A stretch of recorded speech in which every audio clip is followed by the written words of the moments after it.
Moabot na sa 50% ang pag-apod-apod sa Social Amelioration Program sa mga beneficiaries din sa Region 7. Samtang kapin 50,000 ka mga food and non-food packs ang nahatag na usab ngadto sa mga lokal nga kagamhanan. Anang report ni Fee Marie Dumabok. Sa labing uwahing report sa Department of Social Welfare and Development kung DSWD 7 nga sukad Mayo 3, 530,955 na kapamilya ang nakadawat sa SAP. Musumada kini sa kapin sa 3 bilyones pesos. Nakakompleto nga lokal nga kagamhanan ng mga lungsod sa Pilar, Tudela, Puro, Madridejos, San Francisco, Carmen, Daan Bantayan ug San Remigio sa probinsya sa Sugbo. Lakip na ang Pilar, Lubok, Luay, Dimiao, San Isidro, Trinidad, Hitafe ug Sagbayan sa lalawigan sa Bohol. Nakakompleto sabang Balihermoso, Manhuyod, Himalalud, Basay ug Amlan sa Negros Oriental.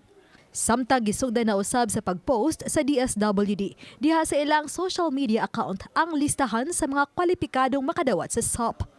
I-launch ni siya sa DSWD aron doon natay transparency sa itong mga tao nga nakita na nila sa lista na post kung ay dili na siya ngayon palihog i-inform ang opisina. So naaman ni mga hotlines na nga gihatag and I'm sure the PIA also shared it tapos sa among Facebook. So pwede ra gyud mo panpod sa amo mo padangat.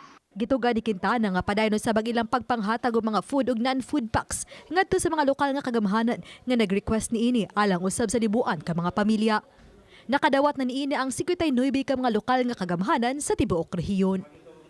As of May 3, yesterday, ang atong nahatag na nga mga family food packs and non-food items ikabat na ngadto sa 53,721 ka mga pamilya.